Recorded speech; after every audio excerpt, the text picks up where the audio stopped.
कहतानी बात खिसियाई हो जानी देवता कल कबूल हमर शादी वाला नेवता।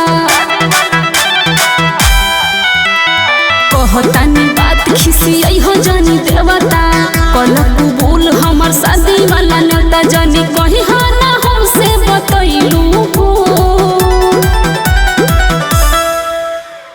पियावा के साथे साथ फेरा तू लगैबू हो अपना मजनुआ के कैसे भूलैबू हो अपना मजनुआ के। अभी से जाए लग लगन में तो चलो दूसरा दुनिया में। ए कान्हा जी हटकाई तो पियावा के साथे साथ फेरा तू लगैबू अपना मजनुआ के कैसे भूलैबू अपना मजनुआ के कैसे भूलैबू अपना मजनुआ के।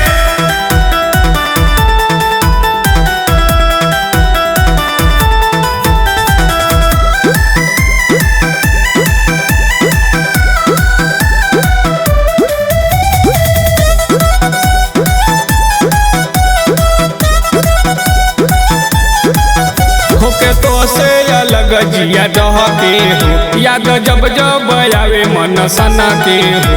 अरे ऐसे जौन बोला हो हमरो दुख होई त म्यूजिक पे बतावा। जाना ऐसे ना बोला तू बोलिया लगे हमरे कर जवाब पे गोलिया। होके तो से अलग जिया डहके हो याद जब जब आवे मन सना के हो। जाना ऐसे ना बोला तू बोलिया लगे हमरे कर जवाब पे गोलिया। तू जियते हमरा के तड़पैबू हो मजबूरी समझा हमार।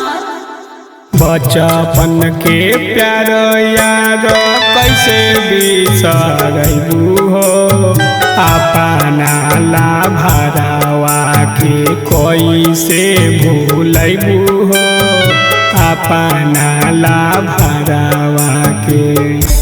पूरा इमोशनल मत हो खमर दे ना तो लड़किया रोवे लागी। तो चल अपना दुनिया में। बचपन के प्यार यार कैसे बिसरैबू अपना यारवा के कैसे भूलैबू अपना यारवा के कैसे भूलैबू अपना यारवा के।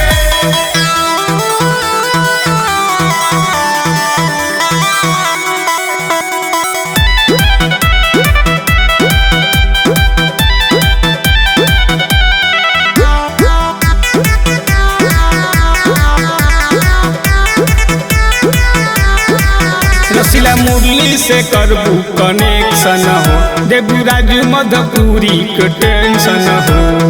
अरे इतना बेदर्दी मत समझा उ त हमर दिलवे जानता। रोहित पूछा ना हमके बेदर्दी हो मिली आई हो तू लगी जब हरदी हो। रसीला मुरली से करबू कनेक्शन हो देबू राजू मधुपुरी के टेंशन हो। रोहित पूछा ना हमके बेदर्दी हो मिली आई हो तू लगी जब हरदी हो। हमर दिलवा के तोड़ी के जइबू हो जमाल पे बवाल कर बका। नाजुक दिलवा पे यारी चलैबू हो अपना मजनुआ के कैसे भूलैबू हो अपना मजनुआ के। अरमान पे पानी फेर देलू ना अइलू न्योता देबे।